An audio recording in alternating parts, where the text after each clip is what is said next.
I have Soeren Hansen here. I'm a chemical engineer, have worked all my life in private industry, and now I'm retired and active within a small association in Denmark which deals with the climate.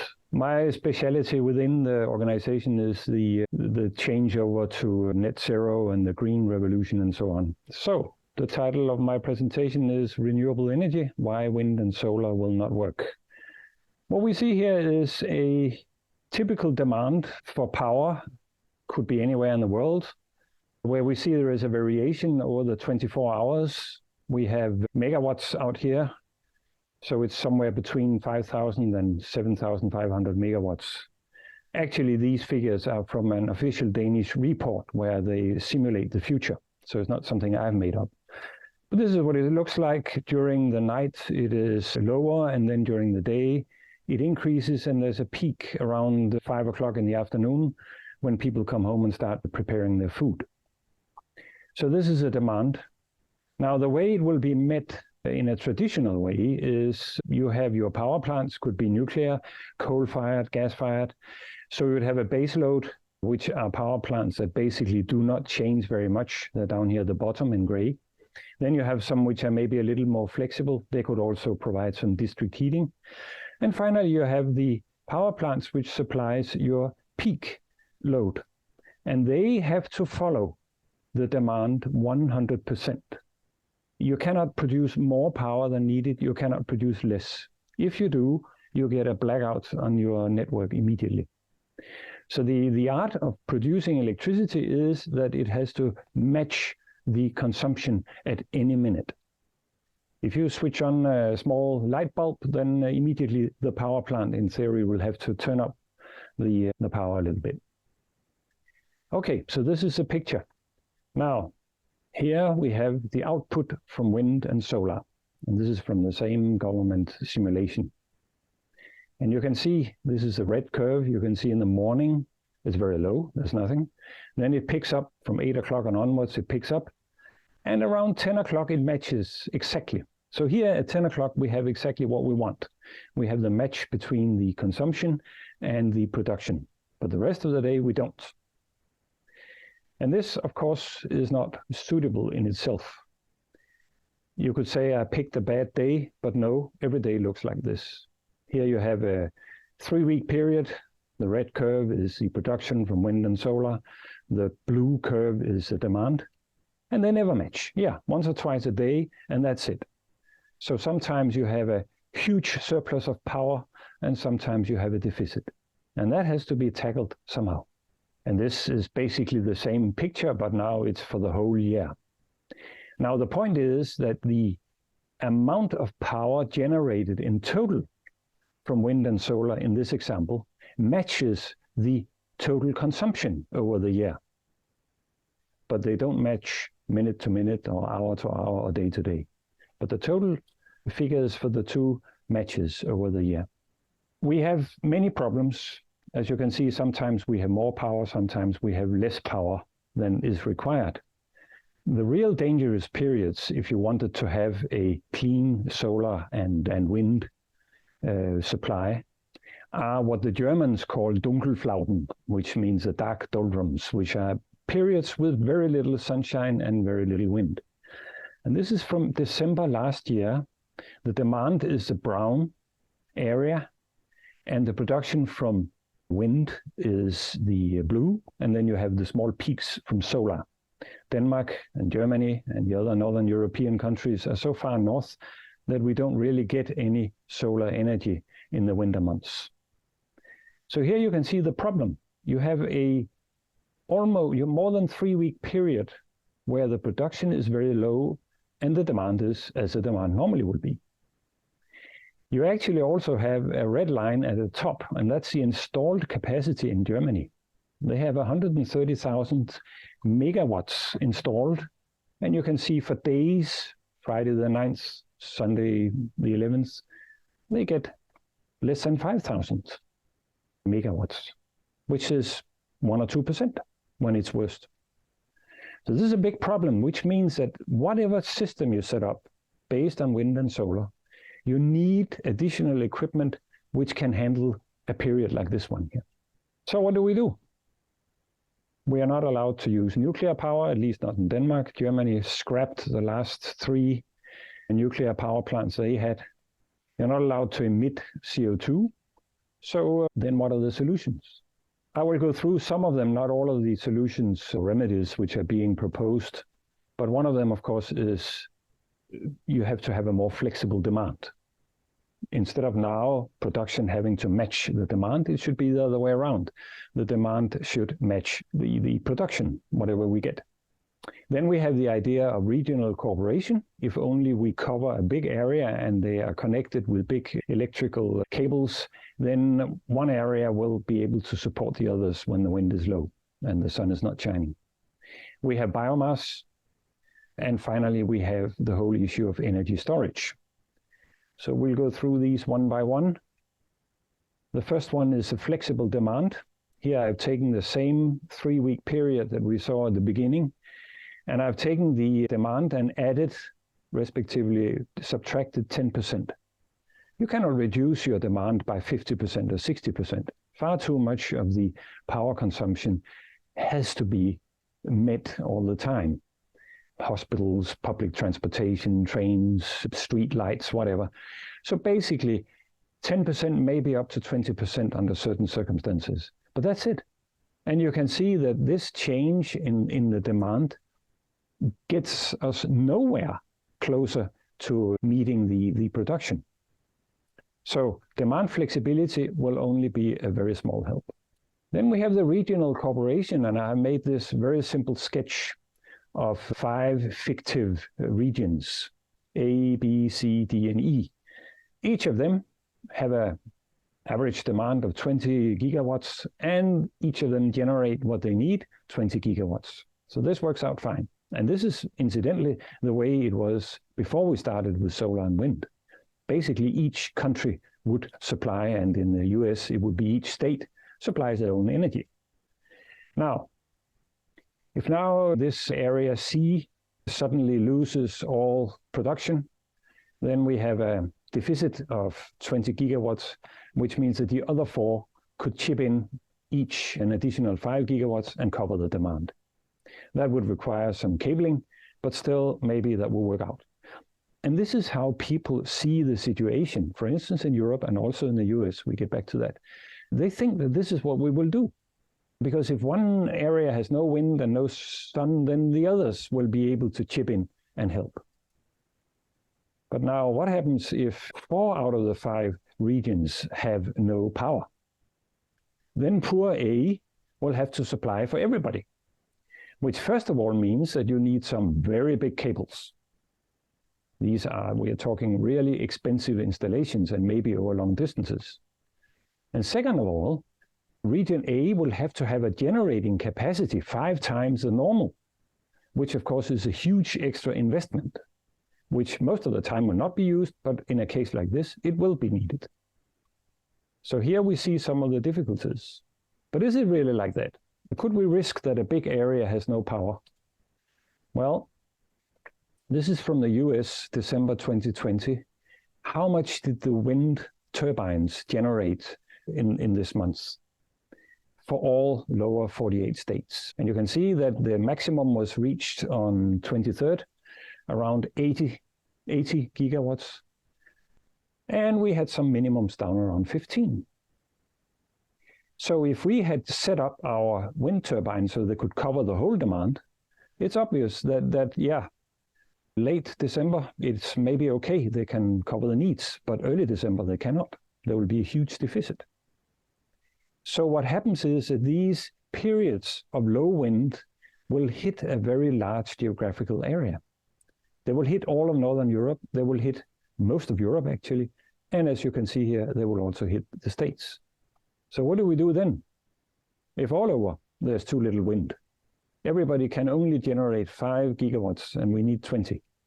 Well, nobody can help anybody else. So geographical cooperation definitely has its problems also.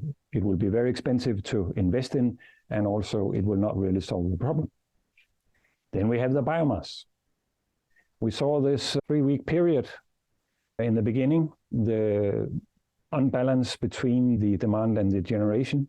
And here you can see if we had biomass-fired power plants who should make up the deficit, you will see how they should operate. It will be up and down between 5,000 megawatts and nothing for some periods. So this would be difficult to operate, but in principle not impossible. Now, the problem is that in this case, and this is a future scenario for Denmark, the requirement would be a total of 120 petajoule, which per person would be 20 gigajoule. And you say that for average for the whole world, we can allow ourselves a consumption of 10 gigajoule. And that's, of course, because that it is limited how many trees we can cut down. It's limited how many fields we can use for energy production. There are many limitations. And if you calculate on a global basis, the IPCC has stated that we can reckon with around 10 gigajoule per person. But we cannot make do with 10 gigajoule per person. We need a lot more to back up our system. And if we have a bigger system, we need even more. So biomass can be a supplement, but biomass does not solve the problem either. Okay, then we have to store our electricity. And there we know we have batteries, we can produce hydrogen and store, and we also have power to X these electrochemical fuels. And let's take a look at that. Batteries is basically very good technology because they will store the electricity directly. Whenever you have a surplus, you put it in your battery. Whenever you need some, you can take it out again. And there are not that big losses, maybe 10%, 15% in losses going back and forth. So batteries is basically technologically a good option. But batteries, I think many people don't really realize that when you talk about these huge batteries, like we saw in the picture before, they're actually composed of small cells. Cells the size that you would put in your electrical appliances at home, flashlight or whatever. And then when you need a big battery, you just combine a lot of these. So a 60 kilowatt hour car battery will contain 6,000 cells. And then you can calculate if you have a 300 megawatt hour battery, how many cells you need then. And all these batteries then have to be combined and they have to be put up with cables and connections and control systems and so on. So it's a very complex situation. So how would that work? Well, this was a slide that we saw in the beginning. You had the blue curve was the consumption, the red curve, the production from wind and solar. And in the morning, when we have a deficit, we would have to discharge our battery, and in the afternoon, we could then recharge it. So that would look like this. Then in the afternoon, we would charge the battery. And how much power do we actually need? This is something that people confuse also quite a lot, because you have to differentiate between power and energy. Power is measured in this case in watts or megawatts, and energy in megawatt hours. So if you have a system where you are generating, say, between 5 or 500 megawatts and zero, and you have a demand around 400, then you can see that your battery will have to kick in when you reach around 8 o'clock in the morning. And at 4 o'clock in the afternoon, then you start having power again, and your battery will be relieved of its duties.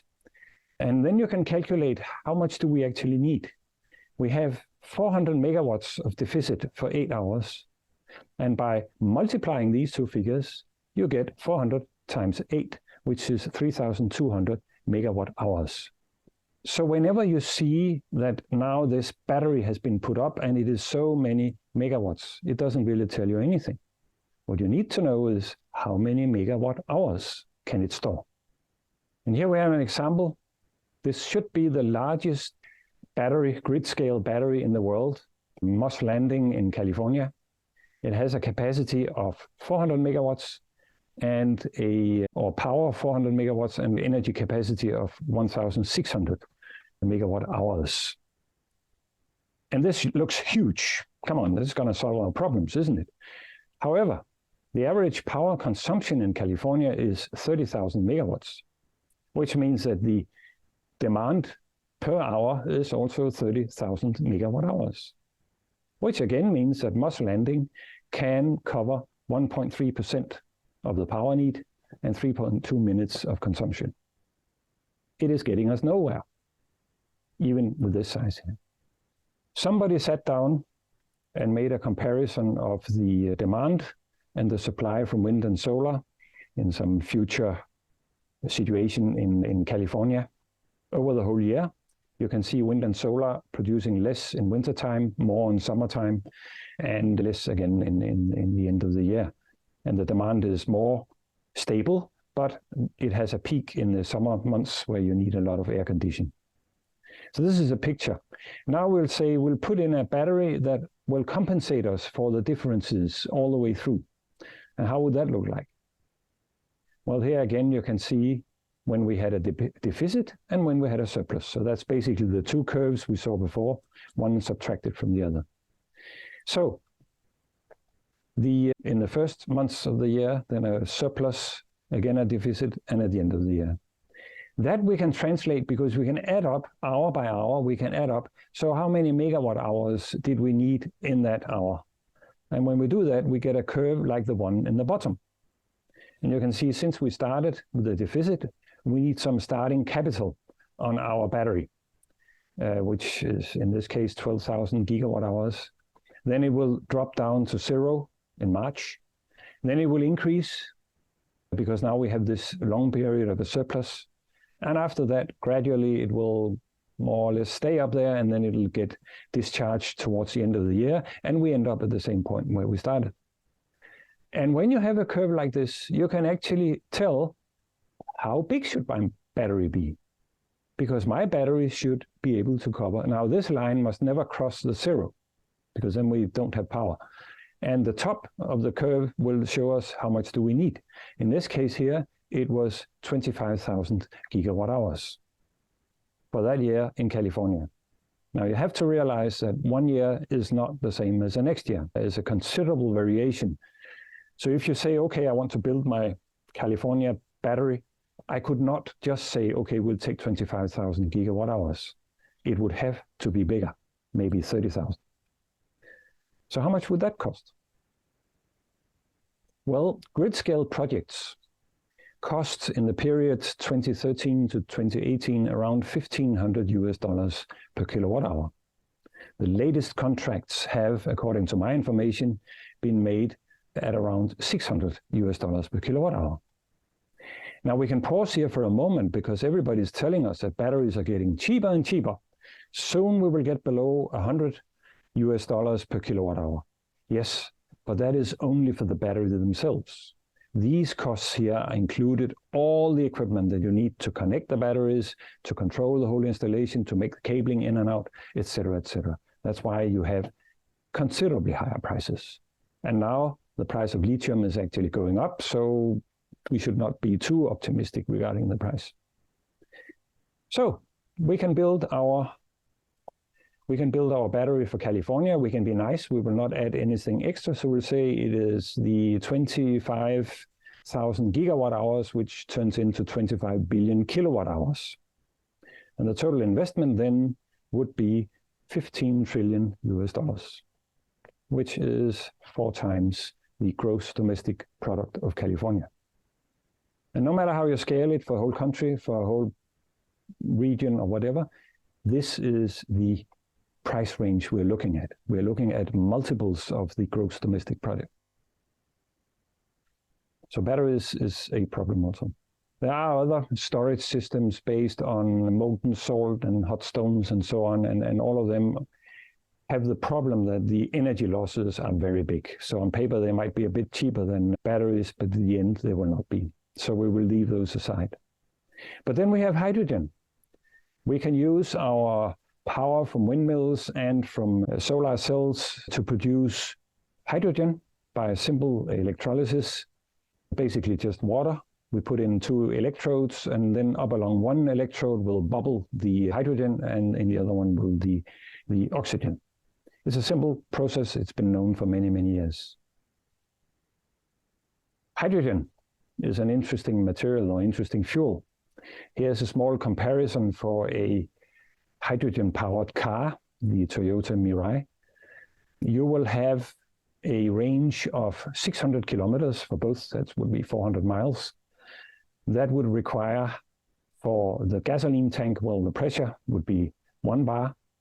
The volume would be 40 liters. The weight of the fuel is 28 kilograms, and the total weight of fuel plus tank is 40 kilograms.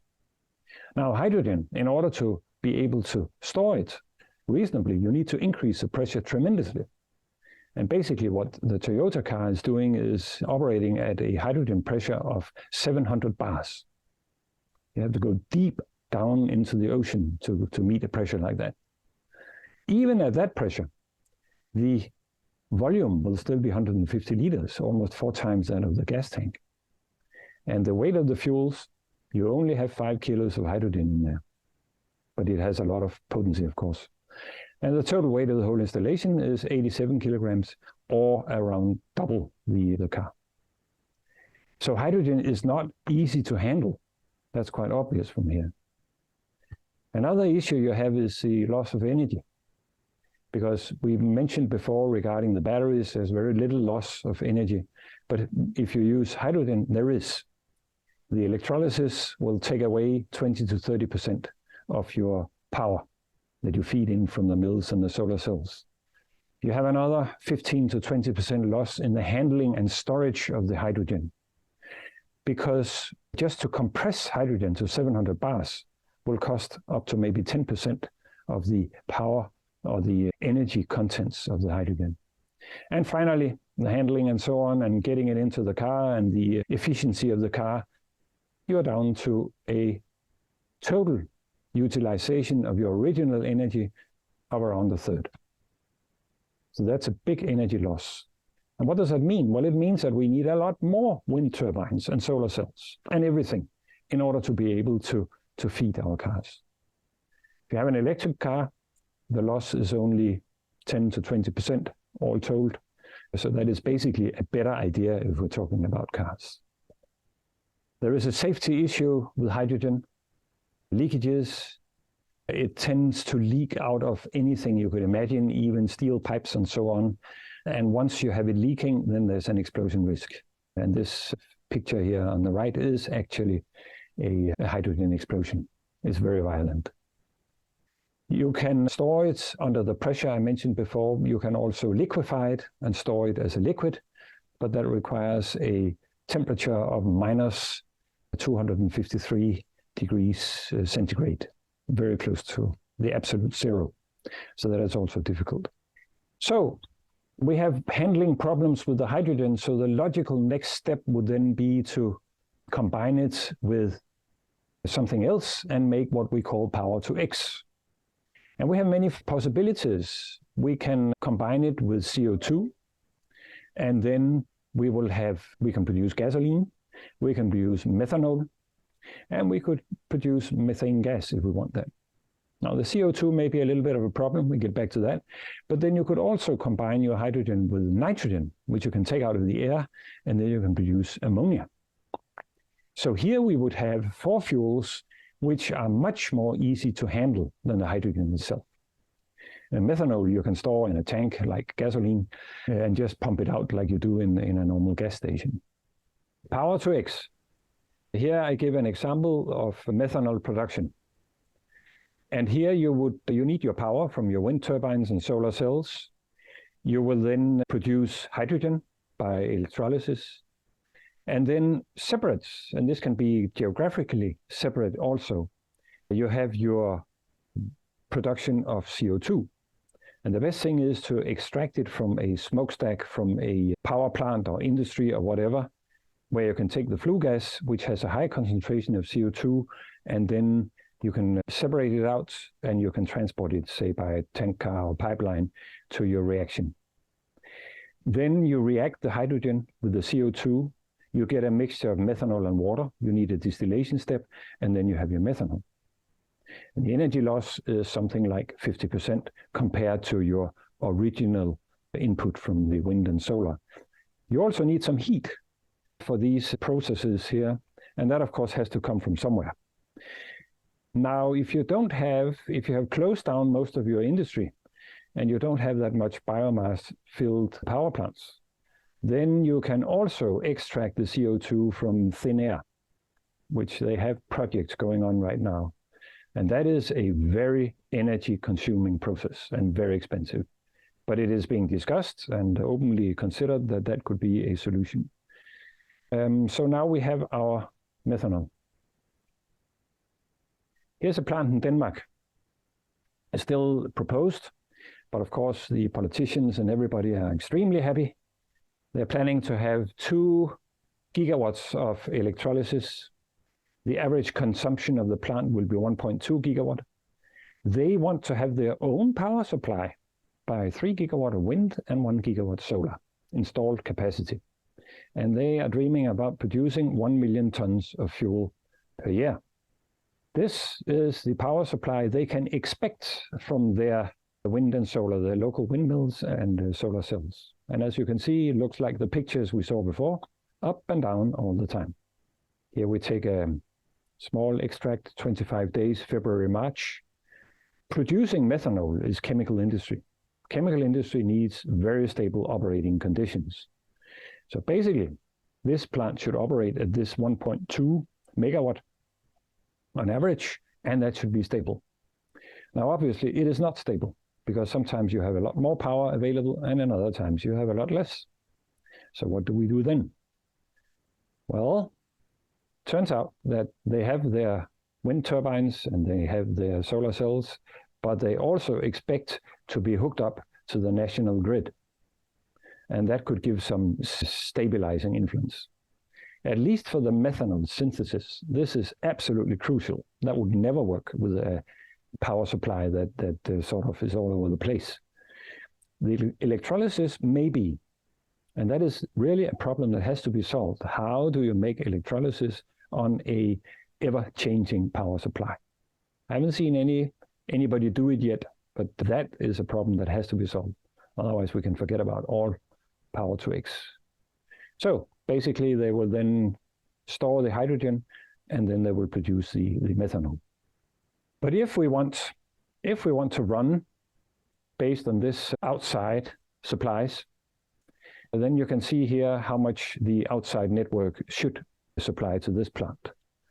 And it is somewhere between 0 and 1,100 megawatts.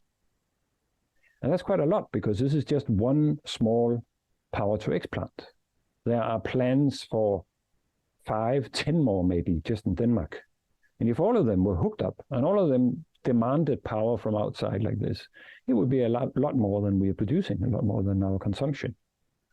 So we have a problem here.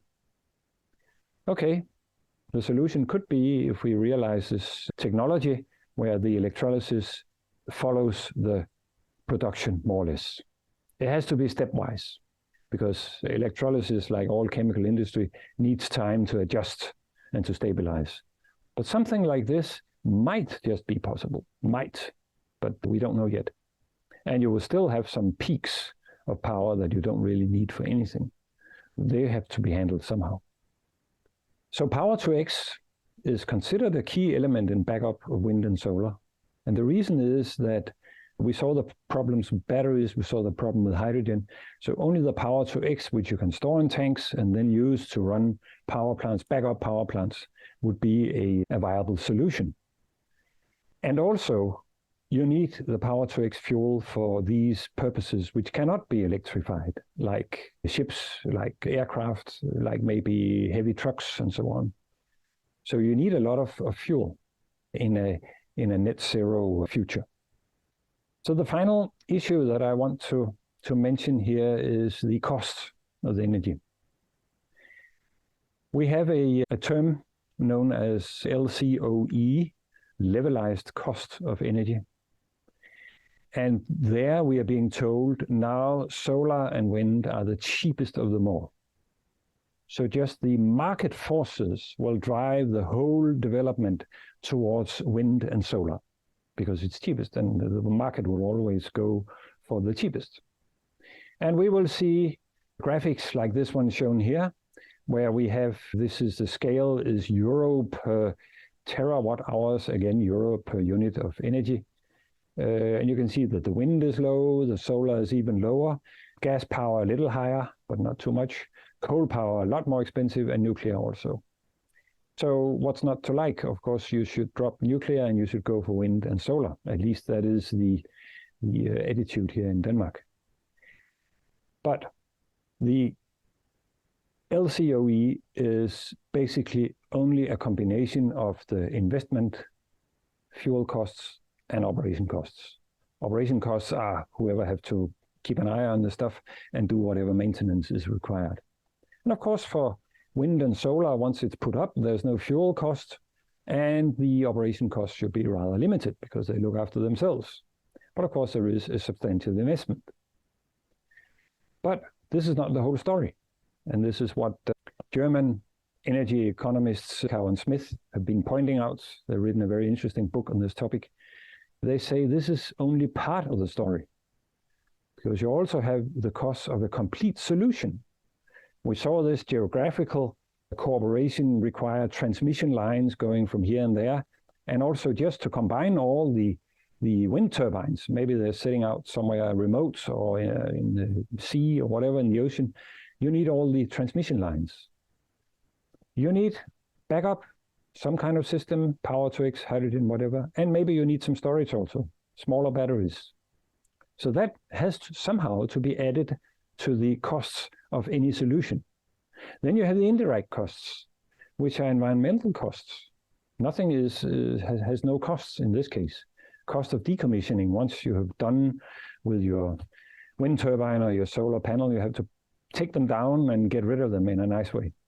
Also land use, because we know that wind turbines take up a lot of space.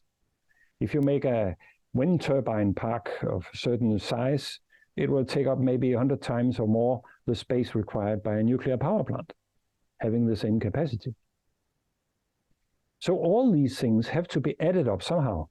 And Cow and Smith have not done it yet, because they say there are a lot of preconditions that you have to decide on, presumptions that you have to decide on, and that is a difficult exercise. But we also have some points where no money is involved, but which are of interest also in this respect here. And one is the material input. The other one is the energy balance, the return of energy invested. And finally, the lifetime of the plant. And here is the material input required. And now we see a picture which is a little different from the first one we saw. Coal, gas, and nuclear. Again, this is tons of materials per terawatt hours produced, per unit of energy produced. So you can see that coal, gas, and nuclear don't really require that many materials. Hydroelectric power requires more because you need a lot of cement for the dam. But I guess that's acceptable because afterwards they will produce a lot of good energy. But solar is the top score. Solar panels, because they per square meter, they will supply so little energy that you need a huge amount of materials to get or to obtain a terawatt hour of power. Wind is a little better. And finally, we have geothermal, which we'll not mention here. So here the picture is very much different. So the final point is the energy return on the investment. And this is quite an interesting concept, because the whole idea is, in order to build a wind turbine, I have to invest some energy. And afterwards, the wind turbine will supply me some energy. So what is the relation between the two? And back in the good old days, 2,000 years ago in the Roman Empire, the return on investment was around 2. What does that mean? That means that one farmer and his animals could produce food enough for himself and his animals, and another person and his animals. Which means basically that half the entire workforce was employed in the agriculture section in order to supply food for the rest. So that is a EROE of 2. We have to remember when we are talking about the transition to green energy that there's a lot of work going on in connection with the mining of the materials, the smelting of the steel or copper or whatever we need, the workshop building of all the machinery, and finally the erection on site, the installation on site. So there's a lot of work here. There's a lot of transportation in between, trucks, ships, dumpers, etc. And all of this today is working on fossil fuels. So the whole transition to green energy is based on fossil fuels, enormous amounts. And the more we want of wind turbines and solar cells, the more fossil fuel we'll have to use. And then we can say, okay, so what is the balance between what we get, I mean, the consumption of energy when we produce these things and put them up, compared to the energy that they will produce afterwards. And here we have to consider again our electric system. If we want an electric system based entirely on wind and solar, then we will need a lot of additional equipment. Because as we've seen, we need energy storage, we need surplus to cover geographical differences, we need a lot of things. And basically you can say, first of all, we need more windmills and more solar panels than, on theory, we would require. We need an oversized grid, because as we have seen, sometimes they produce near to capacity, and that's a huge amount of electric power. Other times they don't produce very much. But our cables, our high-tension cables, transmission cables, should be able to transmit the whole amount, the maximum amount. There's a lot of expensive cables. Then we will use, some of the power, of course, will go directly to the consumers, but then we will use a lot for hydrogen, electrolysis. We will handle our hydrogen. We will collect CO2 either from the air or from some remnant industry or whatever. We'll handle the CO2. We will then produce our power to X. We will store our power to X. And finally, we will have a backup power plant run on the power to X. And this backup plant should basically have the same capacity as our solar and wind. Because we saw this case in Germany where solar and wind gave almost nothing. Then you need to replace everything with your backup power. So you can see when you look at this system here, actually we could make do with the backup power plant if we could just feed in fuel from the outside and then scrap the rest of all of this. So what is the energy return on investment in practice? Well, this is a scale where there's no figures here because it's just relative, but it's just to illustrate the situation. And this is again thanks to Shanikow and Smith. The lower acceptable limit is 5 to 7. Below that, you need so much effort to create your energy that it is not really seen from an economical perspective. It's not really very interesting. So the Romans were at 2, and 2 would get us nowhere. So what does it look like then for us? Well, if we build a nuclear power plant, we are up at 70 maybe. So it takes some energy to build it, but after that, we get a lot of energy. Hydroelectric is very good also. Coal and gas is fine. It's far above the lower acceptable limit. And even if we are scared of CO2 and we want to install CO2 removal, then still it will give a nice return on the energy invested. Wind and solar, without all the extras, but just the necessary cabling and transforming and so on, is already below the lower acceptable limit. It's down around 4. And if then we add everything we saw on the previous slide, then we are down at the Roman level. So what does this actually mean? It means that net, we do not get any energy out of our wind and solar when this system has been fully built up. And if we want to increase our energy production by building more windmills, more solar panels, we will get nothing out of them, energy-wise. So what is my conclusion? If we look at the future roles of the energy technologies, I don't believe in solar and wind. I think that when people 50 years or 100 years hence look back on our times, they will say, what on earth were those people thinking of when they built all these wind turbines and solar panels? Biomass is limited by nature, by whatever capacity the Earth has to support it. Hydro, as much as possible, is the ideal form of power. Norway were producing 100% of their power needs, and it's a highly electrified country by hydro.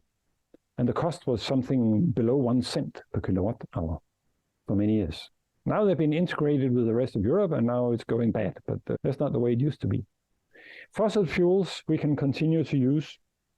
I don't believe in any climate crisis, so I would not hesitate to continue using the fossil fuels, especially gas, which does not give that much of emissions of CO2. And there's plenty out there available, so we can continue until we have managed to build something else. And that something else in the long run will be nuclear, and hopefully also fusion, if they succeed one day in realizing that technology. And that was basically the whole show. If you look ahead like 1 or 2 centuries, how do you think we're going to be powering civilization? We're going to have nuclear power, but how are we going to meet or match demand with the supply? Is it going to be just nuclear plants or anything else? I think it will be primarily nuclear, and by then it will also be fusion. And if at that time you are running out of oil, that is liquid fuel, then you can produce it using the power-to-X technology, but based on nuclear power, which can give you the stable energy supply that we don't get from wind and solar. So I think that in the long run, we will get all our power from nuclear processes. And then I think that power or energy will cease to be a political topic that has to be discussed. And then in that future, we're going to be powering planes with the power-to-X, starting with nuclear power? Yes. Okay. Yes. But you see in that far future still using hydro? Oh, yeah. Of course. As much as possible. I mean, right now in Africa, for instance, they have a huge potential for hydro, and they have a lot of need for power. But unfortunately, European and maybe also US environmental groups are doing what they can to block these projects. And that is really a shame. I had another question about the scenario you mentioned with trying to power everything with wind, solar, plus biomass. We still only had about half as much biomass as we would need. Was that like planting trees as much as we could and just burning as much biomass as is available? Still, we only have half as much as we need in that scenario, right?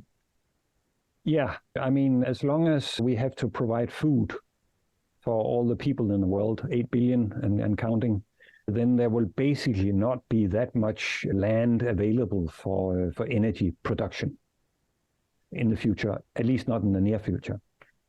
We have to maintain our agricultural production to avoid the famines. So I'd like to compliment you on just a very clear presentation. I really enjoyed that. That was a gem. Actually, just this morning, I was giving a very short presentation in Copenhagen regarding the last 5 or 6 slides, the economy, the cost of energy. And there was one interesting question coming up there, because I said that if power supply or energy supply based on wind and solar only gives us this return on investment of 2, like the Romans, he said, couldn't we make do with that? Wouldn't that work? And then I told him, and it was a group of economists, so I mean, they knew a lot. So I told him, yes, but what this means is that if your return is only 2, then you will have every second person in the world will be working in energy supply. And he didn't understand that. He said, well, why? I said, because producing energy, the cost of producing energy at the end are salaries. If you have a coal mine, what is the actual cost? The coal doesn't cost anything in itself. You can take it out for free. But it's all the people handling the coal, taking it out, handling it. It's all the people who produce the machinery that you're using in your coal mine and so on. But at the end of the day, it is salaries. And if you have an economy which is based on an energy supply with an EROE of just 2, that means that every second person will have to work with energy supply. And then you can try to figure out how wealthy would we be in that case. We would not be. There would not be people available for every other services and whatever we want. But they try to spin that as a good thing, though, right? We have 8 billion people, and we'd have 4 billion people working in wind and solar, trying to supply electricity and power. That's supposed to be a good thing, but it's clearly not. Yeah, but they would have a standard of living which is way below what we have today, because the reason why we have a high standard of living is that we have a very efficient production of energy and also of all kinds of other stuff, and that we could not continue if most of the workforce is, well, tilling the lands like the old Romans, almost. Yeah. So I am curious, you have given this in public a few times then, and what sort of feedback other than that are you getting? I think it's great for you to lay it out like this, because I think a lot of people just haven't thought about it and haven't seen the numbers. Yeah. People in general are shocked because they believe, and even our politicians believe, that if just they fill up, for instance, the North Sea, you know, the ocean between Denmark and Great Britain. If you fill that up with wind turbines, you will always have power. There's so much power out there, and you will always have power. But even I have figures showing the situation in the whole of the North Sea. It's exactly the same as we see in this California example. Sometimes you have power, sometimes you don't. And it fluctuates wildly from day to day. And we have no systems that can handle that. The interesting thing is, if you look at Danish politicians, because they say, yeah, but we have big percentage of our power supply today is produced by wind and solar. So why wouldn't that work to expand that further?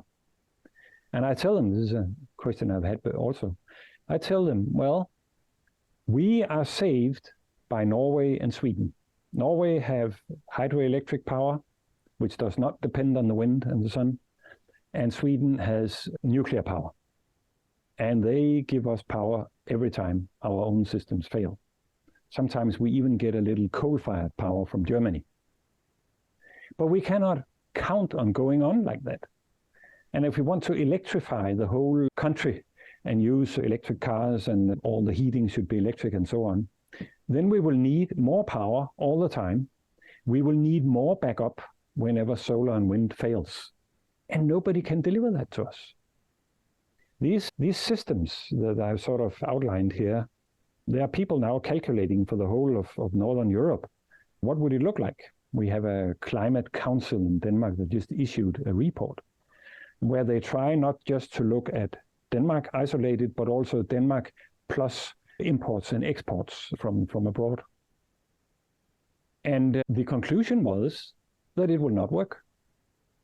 We either need very flexible demand, which is not realistic, or we need some kind of storage, which is not realistic, or, as they write, we need some gas-fired power plants for backup, which means that then we're back to square one. In your diagram, when you're talking about this wind and solar utopia, you do need wind and solar power to make wind turbines and to make the backup power plant and all that other stuff, right? That's figured in there? No, that's a problem. Because as I said, all the installations that we have today made based on fossil fuels, which means that in the future, if you want to have everything based on wind and solar, then you would have to use power to X, for instance, in your steelworks, as fuel in your steelworks. And for the mining, you would need electric vehicles or, again, power to X. So you would need a huge volume of power to X. And that huge volume would require more windmills and more solar cells and more of everything. Yeah. And only in that situation, you could say, then we have reached net zero, which is the goal of whatever.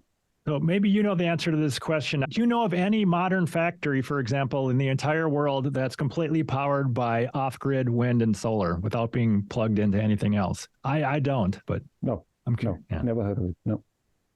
Doesn't it seem like we'd at least want to get that going before we try to make the entire world powered by wind and solar? Maybe start with one factory and prove that works? Yeah. That would be nice. And that is what I think is a bit dishonest. These project developers in Denmark, they always end up being hooked up to the national grid. And then it's somebody else's problem. I mean, constantly here in the U.S., we're seeing claims that like Apple data centers are 100% powered by green energy. But to me, that's just a straight up lie. They're just pretending they're doing it, but they're not. Yeah, no, what they do is they buy these carbon credits, which is a huge business. where there was this company called Vera. They just lost the CEO due to some irregularities. But they claimed that they were preserving rainforests in the third world. So rainforest that was about to be cut down, they stopped that and did something else instead. So that is CO2 that has been saved, and that you can buy if you are Apple or Microsoft or whoever has enough money. They can buy these carbon credits, and then they can claim that they don't emit any carbon. We have in Denmark, we have a project now where they will pick up CO2 from a Dutch power plant. They will ship it to Denmark. They will put it on a boat, sail it out to the old oil fields, which are not used anymore. And then they will store the CO2 down there in the depth. And that costs a bundle. It will never, storing carbon dioxide underground does not generate any value whatsoever.